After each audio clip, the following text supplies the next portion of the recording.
బాబు London వెళ్ళాడు, చిన్న బాబు. పెద్ద బాబు రాజకీయంగా చాణక్య స్ట్రాటజీ ఛానల్ నడుపుతుంటారు. ఒక పెద్ద పాప, చిన్న పాప ట్రిపుల్ చేసింది, కరెంట్ డిపార్ట్మెంట్ జాబ్ చేస్తుంది. పూర్ పీపుల్ కి చాలా క్లారిటీ ఈ ప్రభుత్వానికి ఉంది.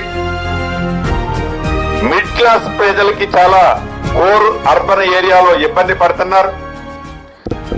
నిజమైన పేదోడికి ఇందిరమ్మ ఇల్లు అందాలంటే కొడుకు లండన్లో ఉండాలనా, బిడ్డకు సర్కారు నౌకరీ ఉండాలా? ఇదేంది అని ఆశ్చర్యపోకండి.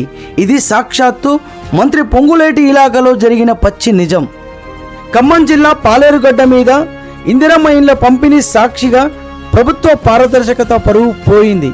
సభలో ఓ మహిళ స్టేజి ఎక్కి చెప్పిన మాటలు విని అక్కడున్న అధికారులకే కాదు ప్రజలకు మైండ్ బ్లాక్ అయ్యింది.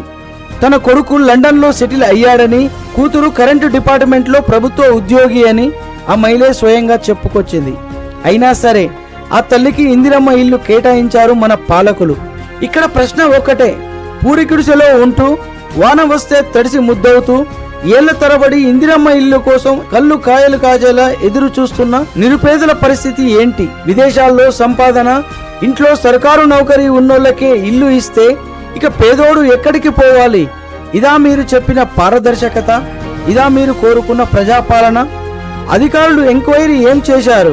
అర్హతలను ఎలా తనిఖీ చేశారు? మంత్రి గారి ఇలాకాలోనే ఇలాంటి ఘటన జరిగిందంటే క్షేత్రస్థాయిలో ఇంకెన్ని అక్రమాలు జరుగుతున్నాయో అర్థం చేసుకోవచ్చు. ఇప్పటికైనా సర్కారు స్పందించి నిజమైన అర్హులకు న్యాయం చేయాలని జనం డిమాండ్ చేస్తున్నారు. నాకు ఇంతకు ముందు ఇల్లు లేదండి, పెంకుటిల్లు ఉండేది. మేము చాలా ఇబ్బందులు పడ్డాము. ఇప్పుడు ఇందిరమ్మ పథకం ఇల్లు వచ్చింది కాబట్టి మేము ఇల్లు కట్టుకోగలిగాము. మాకు కూడా ఒక ఇల్లు ఉంది అని చెప్పుకోవడానికి గర్వపడుతున్నాము. ఈ కాంగ్రెస్ ప్రభుత్వం వచ్చిన తర్వాత అన్ని మంచి మంచి పనులు జరిపిస్తున్నారు సీనన్న గారు. చాలా ధన్యవాదములండి సీనన్న గారికి.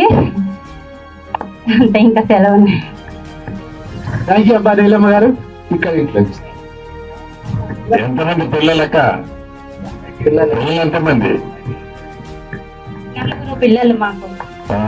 నేను మా వారికి నేను రెండో భార్యని. ఏం చదువుతున్నారు?